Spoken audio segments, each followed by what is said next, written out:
नमस्कार फ्रेंड्स, स्वागत है आप सभी का सॉल्यूशन दृश्य यूट्यूब चैनल में। फ्रेंड्स, इस वीडियो में कॉमन एरर से रिलेटेड प्रैक्टिस सेट लिया है। इस प्रैक्टिस सेट में 30 क्वेश्चन कवर करेंगे।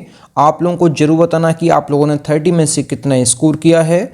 और इसका जो पीडीएफ है आपको टेलीग्राम के चैनल पे 1 से 2 दिन में मिल जाएगा। तो टेलीग्राम का जो लिंक है वो वीडियो के डिस्क्रिप्शन में है, तो आप सभी लोग जो है टेलीग्राम को ज्वाइन कर लीजिए।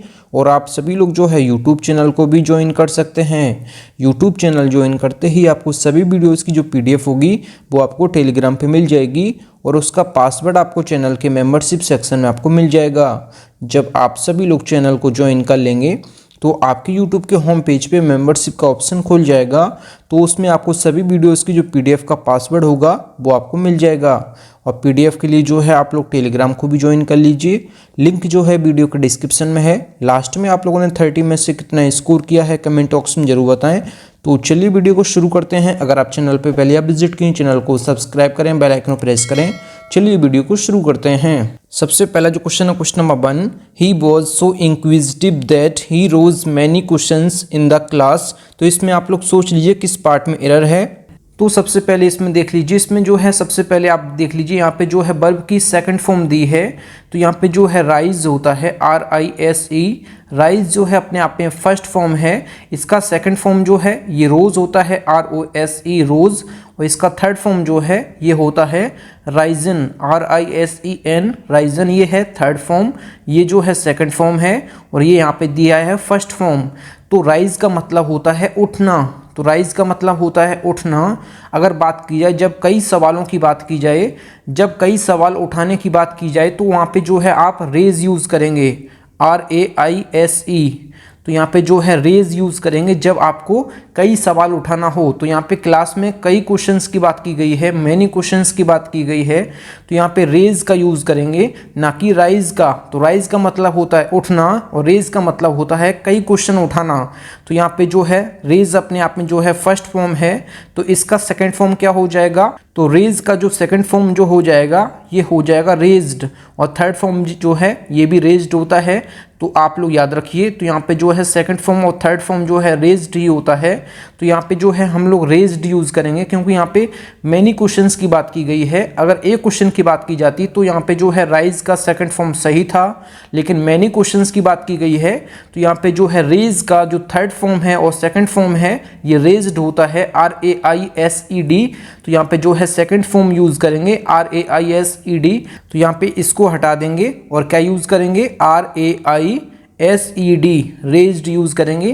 तो यहाँ पे जो है बी पार्ट में एरर है। आई होप आपको समझ में आ गया होगा। अगला जो क्वेश्चन है question number 2, he was born to poor parents but brought up in an affluent family. तो इसमें आप लोग सोच लीजिए किस पार्ट में एरर है। तो यहाँ पे सबसे पहले जो यहाँ पे दिया है बोर्न, ये जो है बियर का थर्ड फॉर्म है। और बियर मैं बता देता हूँ आपको, BEAR, बियर जो है इसका जो है ये फर्स्ट फॉर्म है। इसका अगर हम सेकंड फॉर्म की बात की जाए तो सेकंड फॉर्म जो है ये होता है बोर, BORE। और जो थर्ड फॉर्म होता है ये होता है बोर्न, BORN। तो यहाँ पे जो बियर लिखा है, बियर का मतलब होता है पैदा करना, और एक होता है सहन करना। तो दोनों आप लोग याद रखिए, एक मतलब होता है सहन करना, एक होता है पैदा करना। तो यहाँ पे जो है पेरेंट्स की बात की गई है, पुअर पेरेंट्स की बात की गई है। तो यहाँ पे जो है सहन करने की बात नहीं की गई है, यहाँ पे पैदा करने की बात की गई है। तो यहाँ पे बियर अपने आप में जो है फर्स्ट फॉर्म है, इसका सेकंड फॉर्म बोर होता है और थर्ड फॉर्म जो है बोर्न होता है, BORN। और ये जो बियर लिखा है जिसका अर्थ होता है सहन करना, ये जो है अपने आप में जो है फर्स्ट फॉर्म है। इसका सेकंड फॉर्म जो है ये बोर ही होता है जो ऊपर लिखा है, और थर्ड फॉर्म जो इसका होता है जिसका अर्थ होता है सहन करना, इसका थर्ड फॉर्म होता है BORNE। तो यहाँ पे जो है जो सहन करना है ये यहाँ पे जो है ऊपर लिखा है, और आना चाहिए क्या? ये आना चाहिए। तो यहाँ पे पैदा करने की बात की गई है, तो इसलिए यहाँ पे BORN होना चाहिए, BORN, ना कि BORNE, क्योंकि इसका मतलब होता है सहन करने से। तो मैंने आपको दोनों बियर बता दिए हैं, जिसका अर्थ होता है पैदा करना। इसका जो है सेकंड फॉर्म सेम होता है लेकिन थर्ड फॉर्म अलग अलग होता है। जो यहाँ पे लिखा था ये लिखा था, और यहाँ पे होना चाहिए BORN, क्योंकि यहाँ पे पुअर पेरेंट्स की बात की गई है, मतलब पैदा करने की बात की गई है। तो इसलिए यहाँ पे जो है पहले वाला आएगा। तो यहाँ पे जो है BORNE नहीं आना चाहिए, बोर्न आना चाहिए। तो आप लोग यहाँ पे सही कर लीजिए। तो यहाँ पे जो है इसके ए पार्ट में एरर है। अगला जो question number 3, the university was found in 1950 when India was not self dependent in many aspects. तो इसमें आप लोग सोच लीजिए किस पार्ट में एरर है। तो यहाँ पे जो है इसके बी पार्ट में एरर है। तो यहाँ पे जो लिखा है फाउंड, यहाँ पे फाउंड नहीं होना चाहिए, यहाँ पे जो है फाउंडेड होना चाहिए। तो यहाँ पे जो है इसके बी पार्ट में एरर है। मैं इसको एक्सप्लेन कर देता हूँ। तो यहाँ पे सबसे पहले आप इसको समझ लीजिए फाइंड को। तो फाइंड का मतलब होता है टू सर्च, मतलब कि सर्च करना। तो फाउंड का जो सेकंड फॉर्म होता है और जो थर्ड फॉर्म होता है ये होता है फाउंड। तो फाइंड का जो है सेकंड फॉर्म और थर्ड फॉर्म जो होता है ये होता है क्या, ये होता है फाउंड। तो यहाँ पे जो है फाउंड ये लिखा था यहाँ पे। तो इसका मतलब होता है सर्च करना। फाइंड का मतलब होता है सर्च करना। तो इसका सेकंड फॉर्म और थर्ड फॉर्म जो है फाउंड होता है। और जबकि जो फाउंड है इसका मतलब होता है स्थापित करना। तो यहाँ पे जो है यूनिवर्सिटी के स्थापना की बात की गई है, मतलब स्थापित की बात की गई है। तो फाउंड जो है, तो फाउंड का जो है सेकंड फॉर्म और थर्ड फॉर्म जो है ये होता है फाउंडेड। तो यहाँ पे जो है फाउंडेड होना चाहिए, ना कि फाउंड। तो यहाँ पे इसके बी पार्ट में एरर है। तो यहाँ पे आप इसको फाउंड को हटा दीजिए और फाउंडेड यहाँ पे लिख दीजिए, क्योंकि यहाँ पे फाइंड का सेकंड फॉर्म जो है और थर्ड फॉर्म फाउंड होता है, जिसका अर्थ होता है सर्च करना। लेकिन यहाँ पे यूनिवर्सिटी के स्थापित होने की बात की गई है। तो यूनिवर्सिटी के स्थापित करने के लिए जो वर्ब यूज़ करते हैं ये फाउंड यूज़ करते हैं। तो फाउंड का सेकंड फॉर्म और थर्ड फॉर्म जो है फाउंडेड होता है। तो इस वजह से यहाँ पे फाउंडेड यहाँ पे इसका करेक्ट हो जाएगा। यहाँ पे फाउंड यहाँ पे गलत हो जाएगा, मतलब इसके बी पार्ट में एरर है। आप लोग इसको सही कर लीजिए। अगला जो क्वेश्चन है question number 4, I complaint against him as in spite of my repeated warning he failed to mend his ways. तो इसमें आप लोग सोच लीजिए किस पार्ट में एरर है। तो यहाँ पे जो है आई के बॉस जो है कंप्लेंट दिया है। कंप्लेंट अपने आप में जो है नाउन है, लेकिन यहाँ पे जो है वर्ब आनी चाहिए। तो इसका मतलब होता है क्या, ये होता है शिकायत। तो यहाँ पे आई के बाद जो है यहाँ पे वर्ब आनी चाहिए। यहाँ पे जो कंप्लेंट लिखा है तो यहाँ पे कंप्लेंट नहीं आना चाहिए। यहाँ पे जो है कंप्लेन का सेकंड फॉर्म कंप्लेंट आना चाहिए। तो यहाँ पे जो है COMPLAIN कंप्लेन का जो अपने आप में जो है ये वर्ब है, इसका जो है ये लिखा जो है ये कंप्लेंट, ये जो है नाउन है जिसका अर्थ होता है शिकायत। तो यहाँ पे जो है कंप्लेन का सेकंड फॉर्म जो है कंप्लेंट होना चाहिए, इसमें आप ED लगा देंगे तो ये हमारा यहाँ पे सही हो जाएगा। तो यहाँ पे जो है ए पार्ट में एरर है। तो यहाँ पे जो है नाउन नहीं आना चाहिए, यहाँ पे वर्ब आनी चाहिए। तो कंप्लेन का जो यहाँ पे सेकंड फॉर्म होता है ये कंप्लेंट होता है। तो यहाँ पे इसको आप सही कर लीजिए। अगला जो क्वेश्चन है question number 5, failure must not have permanent affect on a person because only the tough survives. तो यहाँ पे आप लोग सोच लीजिए इसका जो है किस पार्ट में एरर है। तो यहाँ पे सबसे पहले आप वर्ब को देखिए। तो यहाँ पे जो है सबसे पहले इसमें दो पार्ट में एरर है। इसमें ध्यान से देखिए, इस सेंटेंस में जो है दो पार्ट में एरर है। तो यहाँ पे लिखा है द टफ के बाद यहाँ पे जो है वर्ब जो दी है ये दी है सिंगुलर वर्ब। जब हम वर्ब में एस या ES जोड़ देते हैं तो वर्ब हमारी जो है ये बन जाती है सिंगुलर वर्ब, आप सभी लोग याद रखिए। और जब हम नाउन में एस या ES जोड़ते हैं, जब हम नाउन में एस या ES जोड़ते हैं, नाउन हमारा जो बन जाता है ये बन जाता है प्लूरल नाउन। आप ये सभी लोग को मैंने बताया है काफ़ी बार। जब हम वर्ब में एस या ES जोड़ते हैं तो वर्ब हमारी सिंगुलर हो जाती है, और नाउन में जब हम एस या ES जोड़ते हैं तो नाउन हमारा प्लूरल हो जाता है। तो यहाँ पे जो है ये वर्ब दी है, तो वर्ब जो है वर्ब में एस या ES दिया है, तो यहाँ पे एस जोड़ा है सर्वाइव में। तो ये वर्ब जो है हमारी ये सिंगुलर वर्ब है, लेकिन यहाँ पे सिंगुलर वर्ब नहीं आना चाहिए, यहाँ पे जो है प्लूरल वर्ब आनी चाहिए।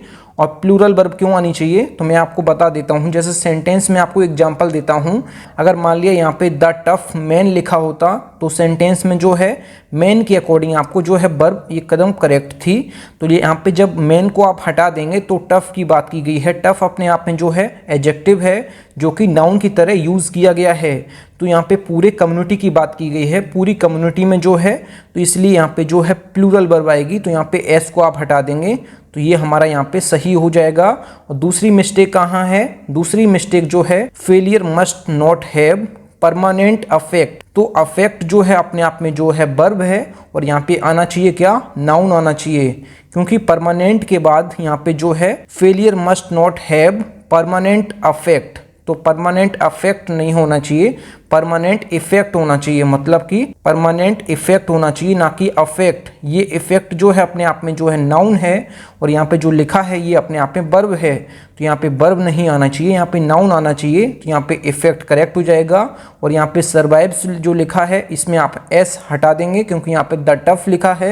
यहाँ पे टफ जो है एडजेक्टिव है, जो कि नाउन की तरह यूज़ किया गया है, तो इसलिए यहाँ पे जो है पूरे कम्युनिटी की बात की गई है, तो इस वजह से यहाँ पे जो है प्लूरल वर्ब आएगी, प्लूरल सब्जेक्ट के अकॉर्डिंग। तो यहाँ पे जो है सर्वाइव हो जाएगा, और यहाँ पे अफेक्ट की जगह इफेक्ट हो जाएगा, जो कि यहाँ पे नाउन है। फ्रेंड्स, अगर आपको वीडियो पसंद आती है तो वीडियो को लाइक और अपने 10 फ्रेंड्स में वीडियो को जरूर शेयर किया करें। अगला जो क्वेश्चन है question number 6, I keep my cool and never lose my temper even when provoked. तो इसमें आप लोग सोच लीजिए किस पार्ट में एरर है। तो यहाँ पे सबसे पहले जो यहाँ पे लिखा है लूज, लूज अपने आप में जो है एडजेक्टिव है, लूज अपने आप में एडजेक्टिव है, जिसका अर्थ होता है क्या, आप सभी को पता होगा, लूज मतलब होता है ढीला। तो यहाँ पे जो एडजेक्टिव दिया है, तो यहाँ पे ये एडजेक्टिव नहीं होना चाहिए, यहाँ पे जो है ये वर्ब होना चाहिए, क्योंकि जो है लूज माई टेम्पर का जो मतलब होता है ये होता है कि आपा खोना। तो यहाँ पे आपा खोने की बात की गई है, तो यहाँ पे जो है एडजेक्टिव नहीं आना चाहिए, जिसका अर्थ होता है ढीला, ये नहीं आना चाहिए। यहाँ पे जो है ये आना चाहिए लूज, LOSE, लूज, जिसका अर्थ होता है ये अपने आप में जो है वर्ब है। तो लूज माई टेम्पर जो है अपने आप में फ्रेज है, जिसका अर्थ होता है आपा खोना। तो यहाँ पे पूरा फ्रेज आना चाहिए, तो यहाँ पे इसको आप हटा देंगे, क्योंकि लूज माई टेम्पर का अर्थ होता है कि आपा खोना। तो यहाँ पे आपा खोने की बात की गई है, तो यहाँ पे वर्ब आनी चाहिए, ना कि एडजेक्टिव। तो यहाँ पे ये गलत हो जाएगा।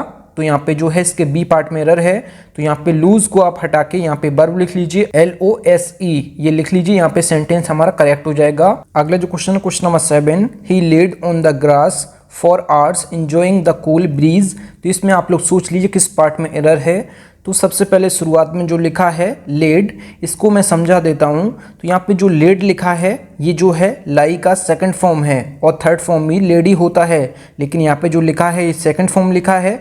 तो मैं आपको इसके बारे में थोड़ा सा समझा देता हूँ। जो होता है LIE, मैं 2 बार यहाँ पे लिख देता हूँ। एक अर्थ होता है लाई मीन्स लेटना, एक दूसरा अर्थ होता है झूठ बोलना। तो यहाँ पे झूठ बोलने की बात नहीं की गई है, क्योंकि यहाँ पे जो है ग्रास में लेटने की बात की गई है। तो यहाँ पे जो है ग्रास पे लेटने की बात की गई है, तो जिसका अर्थ होता है लेटना, इसका जो है सेकंड फॉर्म जो है ये होता है ले, और थर्ड फॉर्म जो है ये होता है लेन। तो यहाँ पे सेकंड फॉर्म जो है ले आना चाहिए, ना कि लेड। लेड जो है जिसका अर्थ होता है झूठ बोलना, इसका जो सेकंड फॉर्म है ये होता है LIED।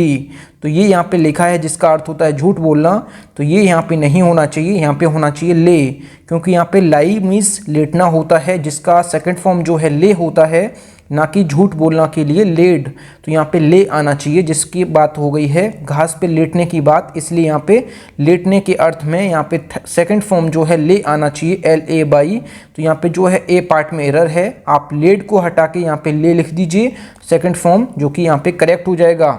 अगला जो क्वेश्चन है question number 8, during the rainy season many rivers overflow their banks and caused great difficulty. तो इसमें आप लोग सोच लिए किस पार्ट में एरर है। तो मैं आपको बता देता हूँ, यहाँ पे जो ओवरफ्लू लिखा है यहाँ पे मैं आपको समझा देता हूँ।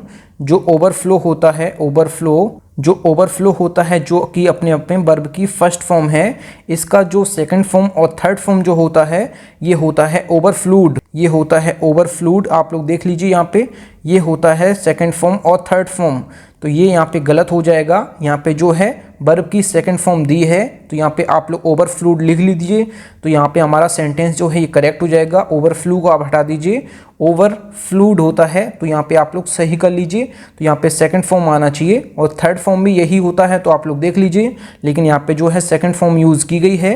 तो यहाँ पे हमारा सेंटेंस जो है किस पार्ट में एरर है, तो यहाँ पे बी पार्ट में एरर था, तो ओवरफ्लू की जगह ओवरफ्लूड लिख लीजिए, सेंटेंस हमारा करेक्ट हो जाएगा। अगला जो क्वेश्चन है question number 9, he lay his luggage aside and lay down to rest for a while. तो इसमें आप लोग सोच लीजिए किस पार्ट में एरर है। तो सबसे पहले यहाँ पे हम देख लेते हैं ले को। तो यहाँ पे जो ले दिया है अपने आप में जो है वर्ब की फर्स्ट फॉर्म है, ये की जो है वर्ब की फर्स्ट फॉर्म है, लेकिन यहाँ पे जो है पास्ट की बात की गई है। तो यहाँ पे ले की जो सेकंड फॉर्म होती है लेड, LAID, ये यहाँ पे होनी चाहिए। तो यहाँ पे इसका जो है यहाँ पे इसको आप हटा दीजिए, तो यहाँ पे सेकंड फॉर्म LAID यहाँ पे करेक्ट हो जाएगा। और थर्ड फॉर्म भी यही होती है, लेकिन यहाँ पे थर्ड फॉर्म नहीं दी है, यहाँ पे सेकंड फॉर्म दी है, तो इसको आप लोग सही कर लीजिए। ले जो है अपने आप में फर्स्ट फॉर्म है, तो यहाँ पे सेंटेंस में जो है ही के साथ कभी भी आप लोग याद रखिए, ही के साथ जो है वर्ब की सिंगुलर फॉर्म आती है। तो यहाँ पे S और ES इसमें नहीं दिया, तो यहाँ पे जो है पास्ट में सेंटेंस है, तो इसलिए यहाँ पे सेकंड फॉर्म LAID यहाँ पे करेक्ट हो जाएगा। ले का जो सेकंड फॉर्म और थर्ड फॉर्म होता है ये सेम होता है LAID, तो यहाँ पे सेकंड फॉर्म आप यूज़ करेंगे। तो यहाँ पे ये हमारा A पार्ट में एरर है, तो हाँ यहाँ पे जो है आप लोग LAID लिख लीजिए, सेंटेंस हमारा करेक्ट हो जाएगा। अगला जो क्वेश्चन है question number 10, when calamity fail the village they faced it bravely. तो यहाँ पे जो है आप लोग सोच लीजिए किस पार्ट में एरर है। तो सबसे पहले मैं जो है वर्ब को देख लेता हूँ। तो यहाँ पे जो फेल लिखा है ये जो है फॉल की सेकंड फॉर्म है। जो फेल लिखा है यहाँ पे ये जो है फॉल की सेकंड फॉर्म है, और थर्ड फॉर्म जो है ये फॉलन होती है, आप सभी को पता होगा। तो यहाँ पे जो है फॉल, यहाँ पे फॉल की सेकंड फॉर्म जो है फेल लिखा है, तो यहाँ पे फॉल की सेकंड फॉर्म यहाँ पे फेल नहीं होना चाहिए, तो यहाँ पे जो है बी फेल होना चाहिए, मतलब कि यहाँ पे BFELL बी फेल होना चाहिए, क्योंकि यहाँ पे जो है बी फॉल का जो सेकंड फॉर्म होता है ये होता है बी फेल। यहाँ पे मैं लिख देता हूँ, ये जो है बी फॉल का सेकंड फॉर्म है बी फेल। और बी फेल क्यों होना चाहिए मैं आपको बता देता हूँ। बी फॉल का जो अर्थ होता है ये होता है घटित होना, किसी चीज़ का घटना का होना। तो यहाँ पे घटने की बात हो रही है यहाँ पे जो है, तो यहाँ पे जो है विलेज में घटना का पड़ना या फिर घटना होना की बात की गई है, तो यहाँ पे फेल नहीं होना चाहिए, तो यहाँ पे बी फेल होना चाहिए, BEFELL। बी फेल जो है बी फॉल का सेकंड फॉर्म है, और थर्ड फॉर्म जो है बी फॉलन होता है। तो बी फॉलन कैसे लिखेंगे, बी फॉलन, तो मैं आपको बता दिया हूँ बी फॉलन ये थर्ड फॉर्म है, लेकिन यहाँ पे सेकंड फॉर्म होना चाहिए बी फेल का। तो बी फॉल का सेकंड फॉर्म जो है बी फेल है, BEFELL, जिसका अर्थ होता है कि मतलब कि घटना का होना या फिर घटना घटित होना। तो विलेज में घटना घटित हुई है, तो इसलिए यहाँ पे फेल को हटा के बी फेल यहाँ पे करेक्ट हो जाएगा। तो यहाँ पे जो है किस पार्ट में एरर है, ए पार्ट में एरर था, तो आप इसको जो है इसको हटा के आप यहाँ पे लिख लीजिए बी फेल। और बी फेल जो है किसका सेकंड फॉर्म है, ये है बी फॉल का, बी फॉल का सेकंड फॉर्म है, आप लोग देख लीजिए। और थर्ड फॉर्म जो है ये होता है बी फॉलन, बी फॉलन होता है थर्ड फॉर्म, तो यहाँ पे थर्ड फॉर्म नहीं आना चाहिए। तो यहाँ पे जो है सेकंड फॉर्म ये फर्स्ट फॉर्म है, और ये है इसका B2 मतलब कि सेकंड फॉर्म, तो यहाँ पे ये करेक्ट हो जाएगा, ये रॉन्ग हो जाएगा, ए पार्ट में एरर है। फ्रेंड्स अगर आपको वीडियो पसंद आती है तो वीडियो को लाइक और अपने 10 फ्रेंड्स में वीडियो को जरूर शेयर किया करें। अगला जो क्वेश्चन है question number 11, the assassin was convicted and ordered to be hung. तो इसमें आप लोग सोच लीजिए। तो सबसे पहले यहाँ पे जो हंग लिखा है, ये हंग जो है ये हैंग का सेकंड फॉर्म और थर्ड फॉर्म है, जिसका अर्थ होता है टांगना, जिसका अर्थ होता है टांगना। इसका जो सेकंड फॉर्म है और थर्ड फॉर्म जो है ये हंग ही होता है। तो यहाँ पे आप लोग देख लीजिए, ये जो है सेकंड फॉर्म और थर्ड फॉर्म यही होता है हंग, हैंग का, जिसका अर्थ होता है टांगना। लेकिन यहाँ पे जो है फांसी की बात हो गई है, तो यहाँ पे जो है फांसी लगाने की बात हुई है, तो यहाँ पे जो है हंग नहीं आना चाहिए। तो यहाँ पे जो है एक होता है हैंग, मैं आपको समझा देता हूँ पूरा। यहाँ पे जो है इसका अर्थ होता है फांसी लगाना, एक होता है हैंग मतलब होता है टांगना, जिसका जो सेकंड फॉर्म और थर्ड फॉर्म है ये हंग होता है जो ऊपर लिखा है, और एक होता है हैंग जिसका अर्थ होता है फांसी लगाना, इसका जो थर्ड फॉर्म और सेकंड फॉर्म होता है ये होता है हैंग्ड। तो यहाँ पे जो है हैंग्ड होना चाहिए ना कि हंग, तो यहाँ पे ये गलत हो जाएगा। तो यहाँ पे टांगने की बात नहीं हुई है, यहाँ पे फांसी लगाने की बात हुई है। यहाँ पे इसको आप हटा दीजिए, तो यहाँ पे जो है हैंग्ड यहाँ पे करेक्ट हो जाएगा। आप इसको हंग को हटा दीजिए और हैंग्ड यहाँ पे करेक्ट हो जाएगा। तो यहाँ पे जो है सी पार्ट में एरर था, आप लोग यहाँ पे इसको हटा दीजिए और यहाँ पे जो है हैंग्ड यहाँ पे आप लोग लिख लीजिए, तो सेंटेंस हमारा ये करेक्ट हो जाएगा। अगला जो क्वेश्चन है क्वेश्चन नंबर 12 जो है, if he leave now I will not be able to return back before 9 PM। तो इसमें आप लोग सोच लीजिए, आप एक रूल याद रखिए, रिटर्न के बाद कभी भी बैक का यूज़ नहीं करते हैं। जैसे मैं आपको बता देता हूँ, रिपीट के बाद कभी भी अगेन का यूज़ नहीं करेंगे। जो रिपीट होता है, रिपीट के बाद कभी भी अगेन का यूज़ नहीं करेंगे। आप ये चीज़ याद रखिए, रिपीट के बाद कभी भी अगेन का यूज़ नहीं करेंगे, और रिटर्न के बाद कभी भी बैक का यूज़ नहीं करेंगे, और कभी भी आप एंटर के बाद इनटू का यूज़ नहीं करेंगे। एंटर के बाद कभी भी इनटू का यूज़ नहीं करेंगे, रिपीट के बाद कभी भी अगेन का यूज़ नहीं करेंगे और रिटर्न के बाद कभी भी बैक का यूज़ नहीं करेंगे, क्योंकि सेंटेंस हमारा जो है रॉन्ग हो जाएगा। तो आप ये चीज़ याद रखिए, जो है बैक, अगेन और इनटू को आप हटा दीजिए, जिसके साथ मैंने आपको जो बताया है वो आप याद रखिए। तो यहाँ पे सी पार्ट में एरर है, आप बैक को हटा दीजिए, सेंटेंस हमारा करेक्ट हो जाएगा। अगला जो क्वेश्चन है question number 13, when the company offered him a purse on his retirement he refuse to agree it. तो इसमें आप लोग सोच लीजिए, तो यहाँ पे सबसे पहली वर्ब जो दी है ऑफर्ड दी है, दूसरी जो है यहाँ पे रिफ्यूज दी है और यहाँ पे तीसरी जो है अग्री दी है। तो यहाँ पे जो है सेंटेंस में जो अग्री लिखा है, अग्री का क्या मतलब होता है? अग्री का मतलब होता है कि किसी चीज़ पे मैं अग्री हूँ, अग्री या फिर डिसअग्री, तो मतलब मेरा मत है। तो यहाँ पे उसके रिटायरमेंट के बाद जो भी उसको ऑफ़र किया गया है कंपनी के द्वारा, उसको वो एक्सेप्ट करेगा, ना कि उसका मन है लेना या नहीं लेना है। तो यहाँ पे अग्री नहीं होना चाहिए, यहाँ पे जो है एक्सेप्ट होना चाहिए। यहाँ पे अग्री को आप हटा देंगे और यहाँ पे जो है एक्सेप्ट को आप लिख देंगे, तो यहाँ पे सेंटेंस हमारा ये करेक्ट हो जाएगा। हमारे सेंटेंस में जो है सी पार्ट में एरर है, तो यहाँ पे उसको कंपनी के द्वारा जो रिटायरमेंट के बाद ऑफ़र किया गया है उसको एक्सेप्ट ही करना पड़ेगा। ये नहीं चलेगा कि उसका मत है लेना या नहीं लेना है। तो यहाँ पे जो है एक्सेप्ट यहाँ पे करेक्ट हो जाएगा, ACCEPT एक्सेप्ट, ये हमारा यहाँ पे सेंटेंस करेक्ट हो जाएगा। अग्री को आप हटा दीजिए, एक्सेप्ट यहाँ पे लिख दीजिए, सेंटेंस हमारा करेक्ट हो जाएगा। अगला जो क्वेश्चन है question number 14, the timid creature was driven into a narrow lane where it was slued by the kidnapper. तो इसमें आप लोग सोच लीजिए, तो सबसे पहले यहाँ पे देखिए, बोज के बाद जो यहाँ पे वर्ब की थर्ड फॉर्म दी है ड्राइविन, यहाँ पे ये करेक्ट है। यहाँ पे जो दी है स्ल्यूड, स्ल्यूड जो है स्ले का जो है यहाँ पे रॉन्ग लिखा है, यहाँ पे ये गलत है। बोज के बाद जो है वर्ब की थर्ड फॉर्म आना चाहिए। तो यहाँ पे जो स्ले होता है, स्ले का जो थर्ड फॉर्म होता है, इसका जो थर्ड फॉर्म होता है ये होता है स्लेन, SLAIN, ये होता है स्लेन, ना कि स्लूड। तो यहाँ पे ये स्लूड आप हटा दीजिए और स्लेन यहाँ पे लिख दीजिए, तो सेंटेंस हमारा करेक्ट हो जाएगा। और इसका थर्ड फॉर्म जो है स्लू होता है और थर्ड फॉर्म जो है स्लेन होता है, तो यहाँ पे थर्ड फॉर्म स्लेन आना चाहिए, ना कि स्लूड। स्लूड जो है करेक्ट नहीं है, यहाँ पे स्लेन आप लिख दीजिए, सेंटेंस हमारा करेक्ट हो जाएगा। तो इसके जो है सी पार्ट में एरर है, तो यहाँ पे स्लूड को आप हटा दीजिए, क्योंकि यहाँ पे बोज के बाद वर्ब की जो है थर्ड फॉर्म आना चाहिए। और यहाँ पे जो लिखा है स्लूड, ये गलत है। स्ले का जो है अपने आप में वर्ब फर्स्ट फॉर्म है, इसका जो सेकंड फॉर्म होता है ये होता है स्लू और थर्ड फॉर्म जो होता है ये होता है स्लेन। तो यहाँ पे स्लेन आप लिख दीजिए, सेंटेंस हमारा करेक्ट हो जाएगा। अगला जो क्वेश्चन है question number 15, being implicated in a murder case he was conclusively suspected for all the unsolved murder cases. तो इसमें आप लोग सोच लीजिए किस पार्ट में एरर है। यहाँ पे जो लिखा है कंक्लूसिवली और यहाँ पे लिखा है सस्पेक्टेड, तो यहाँ पे जो कंक्लूसिवली लिखा है ये अपने आप में जो है ये है एडवर्ब, ये अपने आप में एडवर्ब है। और जो यहाँ पे सस्पेक्टेड लिखा है ये अपने आप में जो है वर्ब की थर्ड फॉर्म है। तो यहाँ पे जो एडवर्ब जिसका अर्थ होता है कंक्लूसिवली का मतलब होता है टू कंक्लूड। कंक्लूसिवली जो है ये कंक्लूड से बना है, तो यहाँ पे मैं लिख देता हूँ कंक्लूड। तो यहाँ पे कंक्लूड से बना है, तो कंक्लूड का मतलब होता है विदाउट एनी डाउट के अकॉर्डिंग इसको जो है एंड कर दिया गया है, मतलब कि कंक्लूड कर दिया गया है।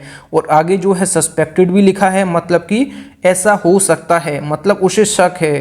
तो यहाँ पे दोनों शब्द नहीं आ सकते हैं कि एक तरह से उसको कंक्लूड भी कर लिया गया है बिना किसी डाउट के और दूसरी तरफ उस पर शक भी किया जा रहा है। यहाँ पे जो लिखा है कंक्लूसिवली एडवर्ब और यहाँ पे सस्पेक्टेड जो वर्ब लिखा है ये अपने आप में कॉन्ट्राडिक्ट कर रहे हैं, मतलब कि यहाँ पे जो है कंक्लूसिवली मतलब होता है कंक्लूड, मतलब कि बिना किसी डाउट के जो है कंक्लूड कर लिया गया है, मतलब कि उसको एंड कर दिया गया है। और यहाँ पे लिखा गया है आगे सस्पेक्टेड, मतलब कि उस पर डाउट है अभी, तो यहाँ पे दोनों नहीं आ सकते हैं। तो यहाँ पे कंक्लूसिवली को आप हटा देंगे, तो यहाँ पे सेंटेंस हमारा ये करेक्ट हो जाएगा, क्योंकि ही वॉज के बाद वर्ब की थर्ड फॉर्म आना चाहिए। तो यहाँ पे एडवर्ब की ज़रूरत नहीं है, तो एडवर्ब को आप हटा देंगे, तो यहाँ पे जो है ये हमारा सेंटेंस करेक्ट हो जाएगा। यहाँ पे जो है कंक्लूसिवली को आप हटा देंगे तो सेंटेंस हमारा करेक्ट हो जाएगा। इसके जो है बी पार्ट में एरर था। अगला जो क्वेश्चन है question number 16, my brother thinks that somebody must have dared him steel the scooter. तो इसमें आप लोग सोच लीजिए किस पार्ट में एरर है। तो यहाँ पे जो वर्ब लिखी है डेयर्ड, तो डेयर्ड का मैं यहाँ पे डेयर लिख लेता हूँ। तो यहाँ पे जो डेयर लिखा है ये जो यहाँ पे मेन वर्ब है, और मेन वर्ब के बाद डेयर के बाद हमेशा आगे जो है इन्फिनेटिव आती है, मतलब कि 2 + B1 आती है। तो यहाँ पे 2 + B1 नहीं है, तो यहाँ पे स्टील के पहले आप 2 लिख देंगे तो यहाँ पे सेंटेंस हमारा करेक्ट हो जाएगा। आप हमेशा ये चीज़ याद रखिए, डेयर मेन वर्ब के बाद हमेशा आगे जो है 2 + B1 आती है, मतलब कि इन्फिनेटिव आती है। तो ये आप सभी लोग याद रखिए। तो यहाँ पे 2 स्टील यहाँ पे करेक्ट हो जाएगा। स्टील के पहले आप 2 लिख लीजिए तो यहाँ पे सेंटेंस हमारा करेक्ट हो जाएगा। तो यहाँ पे इसमें सी पार्ट में एरर था। अगला जो क्वेश्चन है question number 17, when I was young I can run faster than Mohan. तो इसमें आप लोग सोच लीजिए किस पार्ट में एरर है। तो यहाँ पे सेंटेंस में जो है पास्ट टेंस की एबिलिटी को दर्शाया गया है। तो पास्ट टेंस की एबिलिटी को दर्शाने के लिए जो है कैन का यूज़ नहीं करते हैं, तो ये यूज़ करते हैं कुड का। ये आप सभी को पता होगा।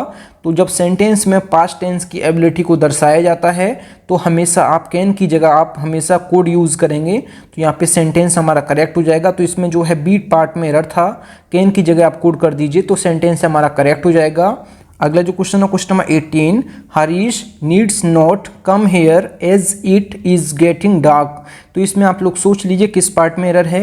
तो यहाँ पे जो लिखा है नीड्स जो है अपने आप में जो है मेन वर्ब नहीं है, ये जो है एक मॉडल है। ये जो है एक मॉडल है, आप सभी लोग याद रखिए।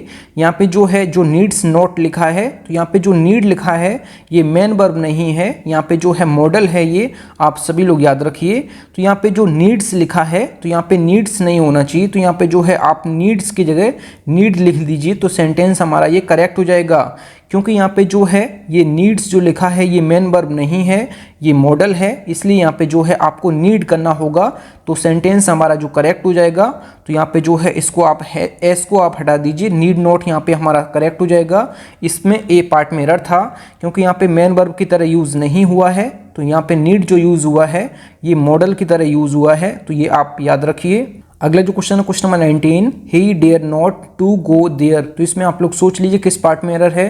तो यहाँ पे जो डेयर दिया है यहाँ पे जो है ये मॉडल है, आप सभी को पता होगा। यहाँ पे जो है ये मॉडल है, मॉडल के बाद हमेशा जो है वर्ब की फर्स्ट फॉर्म आना चाहिए, ना कि 2 + B1। तो यहाँ पे 2 + B1 नहीं आना चाहिए, तो यहाँ पे आप 2 को हटा देंगे तो सेंटेंस हमारा ये करेक्ट हो जाएगा। तो यहाँ पे जो है इसमें बी पार्ट में एरर था।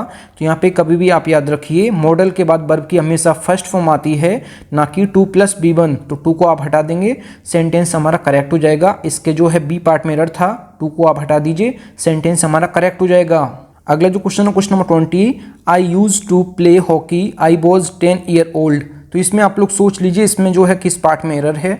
जब पास्ट टेंस के रूटीन एक्शन की बात की जाए तो हमेशा आप यूज टू + B1 यूज़ करेंगे। आप ये याद रखिए, यूज टू + B1 आप हमेशा यूज़ करेंगे। जब जो है आपके पास्ट टेंस में रूटीन एक्शन की बात की जाए तो हमेशा आप यूज टू + B1 यूज़ करेंगे। तो यहाँ पे जो है सेंटेंस में जो है यूज़ की जगह आप यूज्ड लिख दीजिए, यूज टू प्ले। यहाँ पे सेंटेंस हमारा ये करेक्ट हो जाएगा। इसके जो है ए पार्ट में एरर था क्योंकि यहाँ पे सेंटेंस में जो है पास्ट टेंस के रूटीन एक्शन की बात की गई है, इसलिए हमेशा आप जो है यूज टू + B1 यूज़ करेंगे। तो यहाँ पे यूज़ की जगह यूज्ड कर दीजिए, सेंटेंस हमारा करेक्ट हो जाएगा। अगला जो क्वेश्चन है question number 21, a soldier could fight for his country and save his country's honour. तो इसमें आप लोग सोच लीजिए किस पार्ट में एरर है। तो सबसे पहले यहाँ पे देख लेते हैं, अ सोल्जर कुड फाइट। तो यहाँ पे जो लिखा है कुड फाइट, तो यहाँ पे जो कुड दिया है ये अपने आप में जो है मॉडल है, जिसका अर्थ होता है, मॉडल क्या होता है, मॉडल जो होता है ये मूड या फिर टोन को दर्शाता है। तो मतलब कि उसका मूड क्या है। तो यहाँ पे कुड का यूज़ कब करते हैं, जब सेंटेंस में जो है पॉसिबिलिटी की बात की जाए, मतलब कि ये वो कर सकता है। तो यहाँ पे सोल्जर की बात की गई है, तो सोल्जर की जो है ये ड्यूटी है या फिर उसका वो मन है कि वो कर सकता है या फिर नहीं कर सकता है। तो यहाँ पे वो उसकी ड्यूटी है, उसको इसीलिए रखा गया है, मतलब कि फाइट करने के लिए तो सोल्जर को रखा गया है कि वो देश को बचाए, देश का जो है डिफेंस करे। तो यहाँ पे जो है सोल्जर का ये ड्यूटी है, और ड्यूटी के लिए हमेशा आप जो है जो है मॉडल मस्ट या फिर ऑट टू का यूज़ करते हैं। तो ये आप याद रखिए, ड्यूटी में जो है आप हमेशा मस्ट टू या फिर ऑट टू का यूज़ करेंगे। तो यहाँ पे कुड को आप हटा दीजिए, तो यहाँ पे मस्ट हमारा ये करेक्ट हो जाएगा, क्योंकि एक सोल्जर की जो है ये ड्यूटी है, और ड्यूटी के लिए जो मॉडल यूज़ करेंगे ये जो है मस्ट यूज़ करेंगे। यहाँ पे जो है पॉसिबिलिटी की बात तो की गई नहीं है, क्योंकि यहाँ पे सोल्जर का कॉमन थोड़ी ना है कि वो कर सकता है या नहीं कर सकता है, वो उसकी ड्यूटी है, तो वो ड्यूटी को दर्शाने के लिए मस्ट का यूज़ करना होगा। तो यहाँ पे आप सेंटेंस में जो है कुड को हटा दीजिए और यहाँ पे जो है मस्ट यूज़ कर दीजिए, सेंटेंस हमारा करेक्ट हो जाएगा। इसके जो है बी पार्ट में एरर था। अगला जो क्वेश्चन है question number 22, I would rather die than beg. तो इसमें आप लोग सोच लीजिए। तो यहाँ पे आप एक चीज़ याद रखिए, किस पार्ट में एरर है आप लोग पहले सोच लीजिए। तो यहाँ पे आप हमेशा याद रखिए, यहाँ पे जो सेंटेंस में लिखा है वुड रेदर, तो यहाँ पे रेदर के बाद आगे जो वुड रेदर के बाद आगे जो आता है ये THEN नहीं आता है, ये आता है THAN। तो यहाँ पे THAN आना चाहिए। यहाँ पे शुरुआत में जो दिया है वुड रादर दिया है, तो आगे जो है देन आना चाहिए THAN वाला। तो यहाँ पे जो है ये यहाँ पे सी पार्ट में एरर था, तो यहाँ पे आप देन लिख लीजिए ये वाला THAN वाला, सेंटेंस हमारा करेक्ट हो जाएगा। अगला जो क्वेश्चन है question 23, run fast लेस्ट you will miss the train. तो इसमें आप लोग सोच लीजिए किस पार्ट में एरर है। तो आप हमेशा याद रखिए, जब भी सेंटेंस में आपको लेस्ट देखने को मिल जाता है तो लेस्ट के बाद आगे जो भी आता है ये आता है शुड, आप ये हमेशा याद रखिए। तो यहाँ पे जो है विल नहीं आना चाहिए, यहाँ पे शुड आना चाहिए। तो यहाँ पे जो है विल की जगह आप शुड कर दीजिए, सेंटेंस हमारा करेक्ट हो जाएगा। इसके जो है सी पार्ट में एरर था, आप लोग इसको सही कर लीजिए। अगला जो क्वेश्चन है question 24, he hoped that he will pass the exam with flying colours. तो इसमें आप लोग सोच लीजिए किस पार्ट में एरर है। तो यहाँ पे सेंटेंस हमारा जो है पास्ट टेंस में दिया है, तो यहाँ पे विल नहीं आना चाहिए, तो यहाँ पे जो है वुड आना चाहिए। तो यहाँ पे इसको आप सही कर लीजिए। यहाँ पे सेंटेंस हमारा जो है पास्ट में दिया है, तो इसलिए यहाँ पे विल नहीं आना चाहिए, यहाँ पे वुड आना चाहिए। तो यहाँ पे हमारा जो है बी पार्ट में एरर था, आप इसको सही कर लीजिए, विल की जगह वुड कर दीजिए, क्योंकि सेंटेंस हमारा पास्ट में है, तो इसलिए यहाँ पे विल की जगह वुड आना चाहिए, तो सेंटेंस हमारा करेक्ट हो जाएगा। अगला जो क्वेश्चन है question 25, you need to work hard but you need not to waste time on unimportant lessons. तो इसमें आप लोग सोच लीजिए किस पार्ट में एरर है। तो अभी मैंने आपको क्या बताया, यहाँ पे जो है मैं लिख देता हूँ, यहाँ पे जो है नीड और डेयर के बारे में मैंने आपको क्या बताया। जब भी आपको नीड और डेयर के बाद आगे आपको नॉट देखने को मिल जाता है, सेंटेंस अगर नेगेटिव है तो आगे कभी भी आप टू नहीं लगाएंगे, ये मैं आपको बता चुका हूँ। कभी भी आप इसमें जो है टू नहीं लगाएंगे, डायरेक्ट इसमें जो है बी बनाएगी, आप ये याद रखिएगा। और कभी भी इसमें एस नहीं लगा सकते हैं और इसमें भी कभी भी एस नहीं लगा सकते हैं जब ये इसमें नेगेटिव दिया हो, मतलब नॉट दिया हो, इसके बाद टू भी नहीं आएगा। जब सेंटेंस में नेगेटिव दिया है नॉट, तो कभी भी आप टू नहीं लगाएंगे, ना इसमें एस लगाएंगे, केवल डायरेक्ट B1 लिखेंगे। तो यहाँ पे शुरुआत में तो सही दिया है, आगे जो है यहाँ पे नॉट दिया है सेंटेंस में, तो यहाँ पे टू नहीं आना चाहिए, डायरेक्ट जो है V1 आने चाहिए। तो ये मैं आपको पीछे बता चुका हूँ, तो सेंटेंस हमारा ये करेक्ट हो जाएगा। टू को आप हटा दीजिए। तो मैंने आपको क्या बताया, जब भी सेंटेंस नेगेटिव होगा, जैसे नीड नॉट और डेयर नॉट दिया है, तो डायरेक्ट B1 आएगी, ना कि 2 + B1। और यहाँ पे जो है एस भी नहीं आ सकता है, जैसे डेयर्स और नीड्स कभी भी नहीं हो सकता है जब सेंटेंस नेगेटिव है हमारा। तो यहाँ पे जो है नीड नॉट दिया है, इसलिए यहाँ पे नॉट टू को हटा देंगे और यहाँ पे वेस्ट यहाँ पे करेक्ट हो जाएगा, मतलब कि वर्ब की फर्स्ट फॉर्म यहाँ पे आएगी, तो सेंटेंस हमारा यहाँ पे करेक्ट हो जाएगा। टू को आप हटा दीजिए, तो सेंटेंस हमारा ये करेक्ट हो जाएगा। अगला जो क्वेश्चन है क्वेश्चन 26 जो है, she would broke a plate every day when she came to Delhi last month. तो इसमें आप लोग सोच लीजिए। तो यहाँ पे सेंटेंस में जो है यहाँ पे वुड दिया है, तो वुड जो है एक अपने आप में मॉडल है, इसके बाद हमेशा वर्ब की फर्स्ट फॉर्म आना चाहिए, ना कि सेकंड फॉर्म। तो यहाँ पे जो है ब्रेक आना चाहिए, ना कि ब्रोक। तो यहाँ पे जो है ब्रेक आप लोग लिख लीजिए BREAK, यहाँ पे जो है ब्रेक आना चाहिए, ना कि ब्रोक। तो ब्रोक जो है ब्रेक का जो है सेकंड फॉर्म है, आप सभी को पता होगा। तो यहाँ पे वुड जो लिखा है ये जो है अपने आप में मॉडल है, इसके बाद हमेशा जो है वर्ब की फर्स्ट फॉर्म आती है।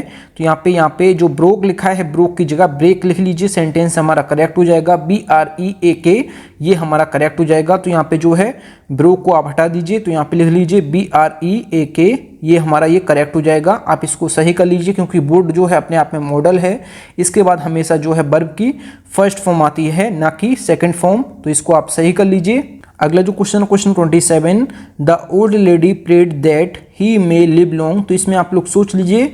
तो शुरुआत में सेंटेंस जो है ये पास्ट में दिया है, तो आगे भी पास्ट होना चाहिए, तो यहाँ पे मे नहीं आना चाहिए, तो यहाँ पे जो है ये आना चाहिए माइट, मे का पास्ट। तो यहाँ पे जो है माइट आना चाहिए, क्योंकि सेंटेंस हमारा जो है पास्ट में दिया है, इसलिए यहाँ पे जो है मे नहीं आना चाहिए, तो यहाँ पे माइट आना चाहिए। तो सेंटेंस हमारा ये करेक्ट हो जाएगा। अगला जो क्वेश्चन है question 28, Rama must not to have treated his mistress like that. तो इसमें आप लोग सोच लीजिए, तो यहाँ पे सेंटेंस में जो स्ट्रक्चर लिखा है एकदम गलत लिखा है। तो यहाँ पे जो है मस्ट नॉट हैव होता है, ना कि टू। तो यहाँ पे टू को आप हटा दीजिए, क्योंकि यहाँ पे स्ट्रक्चर जो गलत लिखा है, मस्ट नॉट के बाद डायरेक्ट हैव होता है, ना कि टू बीच में आता है। तो टू को आप हटा दीजिए, तो यहाँ पे जो है ए पार्ट में एरर है, टू को आप हटा दीजिए, सेंटेंस हमारा करेक्ट हो जाएगा। अगला जो क्वेश्चन है question 29, waste material should be recycle if possible. तो इसमें आप लोग सोच लीजिए किस पार्ट में एरर है।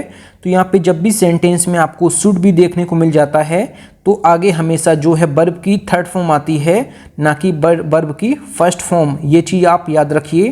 तो यहाँ पे जो रिसाइकिल लिखा है, इसको आप रिसाइकिल को रिसाइकिल्ड कर दीजिए, तो सेंटेंस हमारा जो है करेक्ट हो जाएगा। इसको आप रिसाइकिल्ड कर दीजिए, तो सेंटेंस हमारा ये करेक्ट हो जाएगा। इसको आप हटा दीजिए और यहाँ पे रिसाइकिल्ड यहाँ पे करेक्ट हो जाएगा, क्योंकि शुड बी के बाद हमेशा जो वर्ब की फॉर्म आती है आगे, ये थर्ड फॉर्म आती है, ना कि फर्स्ट फॉर्म। तो यहाँ पे रिसाइकिल्ड यहाँ पे करेक्ट हो जाएगा। आप लोग देख लीजिए यहाँ सेंटेंस में। अगला जो क्वेश्चन है क्वेश्चन नंबर 30, इस वीडियो का लास्ट क्वेश्चन जो है, the government can not be able to contain encephalitis by spending just 1% of GDP on health sector. तो यहाँ पे जो सेंटेंस में दिया है कैन नॉट, तो यहाँ पे जो कैन दिया है, कैन नॉट से मैंने कैन को ले लिया है। कैन अपने आप में जो है मॉडल है, ये जो है क्या बताता है, ये चीज़ किसी चीज़ की पॉसिबिलिटी को बताता है और किसी चीज़ की एबिलिटी को बताता है। किसी चीज़ की एबिलिटी को बताता है और पॉसिबिलिटी को बताता है कि ऐसा काम हो सकता है। तो यहाँ पे कैन नॉट दिया है, मतलब ऐसा नहीं हो सकता है।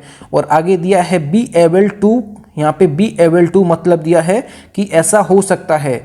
जब शुरुआत में बात की गई है कि पॉसिबिलिटी और एबिलिटी हो नहीं सकती है, क्योंकि कैन नॉट दिया है, तो यहाँ पे आगे तो उसकी बात की ही नहीं जाएगी, क्योंकि बी एबल टू भी दिया है आगे। तो सेंटेंस में है सुपरफ्यूलस की बात की गई। तो यहाँ पे इस सेंटेंस में बी एबल टू का कोई मतलब ही नहीं है, इसको आप हटा दीजिए। तो यहाँ पे सेंटेंस हमारा जो है ये करेक्ट हो जाएगा। तो यहाँ पे जो है कैन का मतलब होता है पॉसिबिलिटी या फिर एबिलिटी। तो यहाँ पे किसी चीज़ की एबिलिटी या फिर पॉसिबिलिटी नहीं है, तो आगे दोबारा से उसी बात को कह रहे हैं कि उसकी एबिलिटी है, मतलब वो टू बी एबल टू। तो यहाँ पे उसका मतलब उसकी एबिलिटी है। जब शुरुआत में मना कर दिया है, तो उसको दोबारा से वही चीज़, मतलब सुपरफ्यूलस की बात की गई है सेंटेंस में, इसलिए टू एबल टू को यहाँ पे हटा देंगे, इसको बी एबल टू को यहाँ पे हटा देंगे, तो सेंटेंस हमारा ये करेक्ट हो जाएगा। इसमें बी पार्ट में एरर था, आप इसको सही कर लीजिए। तो यहाँ पे इसको हटा देंगे, तो यहाँ पे सेंटेंस हमारा करेक्ट हो जाएगा। अगला जो क्वेश्चन है question number 31, the police think that he may be there yesterday at the scene of crime. तो इसमें आप लोग सोच लीजिए, इसमें जो है किस पार्ट में एरर है। ये क्वेश्चन आप लोगों के लिए जो है होमवर्क है, मतलब कि इसका आंसर आप लोगों को कमेंट बॉक्स में बताना है। थैंक यू फ्रेंड्स, आप लोगों ने 30 में से कितना स्कोर किया है कमेंट बॉक्स में जरूर बताएं। अगर आपको वीडियो पसंद आती है, अगर मेरा ये कंटेंट पसंद आता है, तो वीडियो को लाइक और अपने 10 फ्रेंड्स में वीडियो को जरूर शेयर किया करें। अगर आप चैनल पर पहले आप विजिट किए, चैनल जरूर सब्सक्राइब करें। मिलते हैं न्यू वीडियो में, तब तक के लिए जय हिंद, वंदे मातरम।